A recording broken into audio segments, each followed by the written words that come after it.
Hi everyone, hope you're doing well from wherever you're watching this channel, depending on your time zone. Now, Kenya as a country, today we are facing a crisis. Our brothers and sisters have died. We have lost our mothers, our uncles, our cousins. We are in a mourning situation. And there are photos that I have seen. They are also trending. 2 photos. These are the photos of one William Samoei Ruto, the President of the Republic of Kenya and Chief in Command of all the armed forces. Therefore, this is the man in charge of this country, a man whom the Supreme Court handed over a 5 years contract as the CEO of this country to be in charge, and he took over an oath of office, confirming and sealing his leadership. Now, in these 2 photos, you can see William Ruto. He's glowing. He's comfortably taking a cup of tea. He is in a good mood. He's happy. It shows that the country is okay. The country is doing well. And he is not disturbed in any way. He is comfortable. He is okay. That everything is in order. That picture portrays that kind of, interpretation. And as you can see all this, then just try to reflect on what is happening in this country. Then analyze and tell me, what can you learn from this? And before we go deep to analyze these photos, just a quick request for those who are watching and you have not yet subscribed, please consider subscribing. To our returning subscribers, I must say thank you so much. And again, to all our viewers, please give this video a thumbs up. Thank you so much, and back to this discussion. Now, some people will say that Ruto is a young president, but I can tell you, Ruto is not the youngest president that Kenya has ever had. Uhuru Kenyatta took over power when he was younger than William Ruto. But above all, yes, we have an energetic president here. A man whose hands should be all over. But it seems he's focusing on other things than the main issues. If you interpret this photo, you will definitely see a man who is showing a PR. This is PR show off.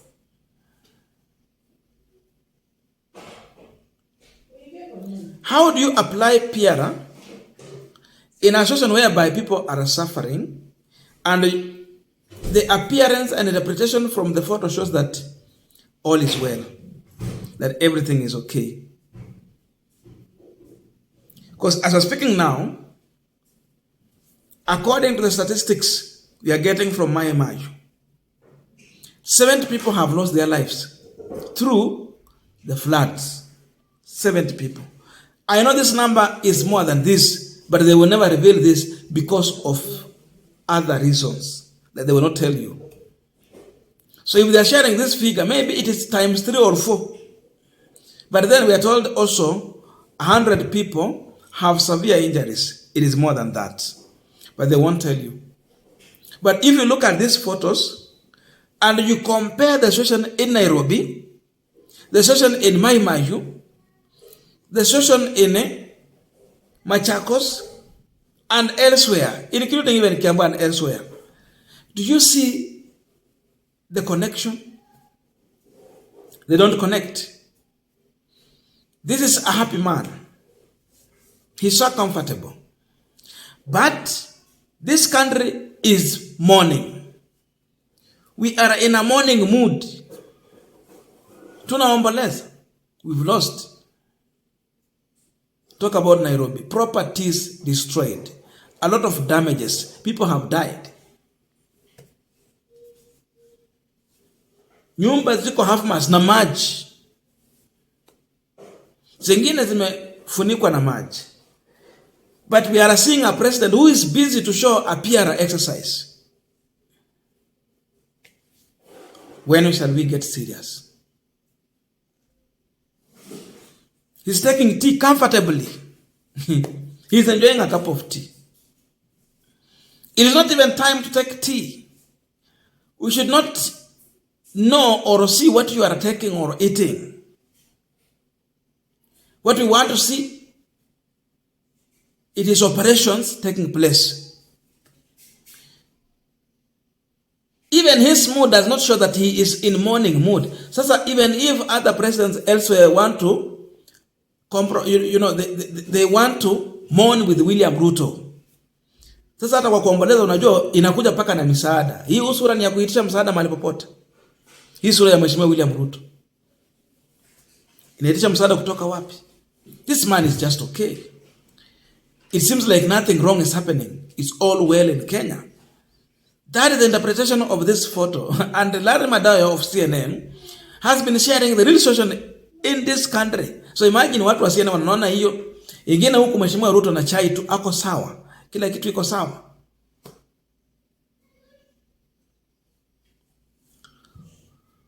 So that is where we are. This is the same president who wait until people have died. It is when he called for an emergency cabinet meeting to assess the level of damage. Hey, look at that. Not because it has just come as an emergency or an accident. No.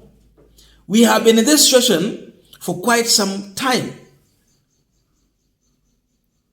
Photos and videos has been all over. So it did not just happen from nowhere. No. There was enough time to have this meeting earlier and strategize on how to prevent. They failed to prevent. Now they are coming in to go and search for bodies, not human beings who are alive. I mean, you did not save life, so you are waiting for people to die, then you order the military to come in for their help. I was discussing this in the previous video. So now, you see, too much comfortable. He's not touched in any way about our suffering. So you wait for the people to die, then you go and visit wale wamebaki. Waumie, wapitie hizo shida, ndio sasa uende waone. But there was a chance to go and see them earlier, to make orders, even if it means using force. You remove these people from this danger and put them at a safer place. Right now, what Wameta, they are now giving a warning. After these heavy rains, we are going to have a prolonged drought. I don't know what Ruto, in his capacity, he's trying to do to make sure that he is dealing with the issue of drought earlier at this time. Because now we have a lot of water. Imagine mengi. Ni njia gani wanatumia to harvest this water and keep somewhere for future use? Because huko mbeleni there's going to be a drought. In areas where drought normally hits so hard, why can't they construct temporary dams to collect this water, harvest the water? Because huko mbele kutakuwa na shida. This man is comfortable taking tea, enjoying his time as if all is well in Kenya. Sasa when other presidents elsewhere, wale wa Uganda, wa Tanzania, wa neighbors, hata huko hapa na bali kwingine, wakiona Mheshimiwa Ruto ako na chai tu anakunywa ako sawa. Unajua, when you are the father of a family, it reaches a time when you have to tell that indeed mambo yameharibika. He is not in that mood. Haombolezi, lakini Wakenya wanaomboleza, wanalia, wamepoteza. But that's the chief in command of armed forces, the man in charge of this country. By the way, where is the money for emergency? What are they using this money for? You see, they are confused. Because even you will find out that they are going to divert the funds made for disaster management, like this one, into other things. Otherwise, if there is such kind of a budget, national and county level, then this budget should have been used very earlier to save life rather than waiting to come and search for dead bodies. When they mismanage such kind of disaster management funds, that's why now they are confused. You wait until it happens. It is now when you call for such an emergency meeting. So this is the kind of leaders we are having. I don't know your views, but let us meet in the comment section to continue with this discussion. Thank you so much, and see you in our next video.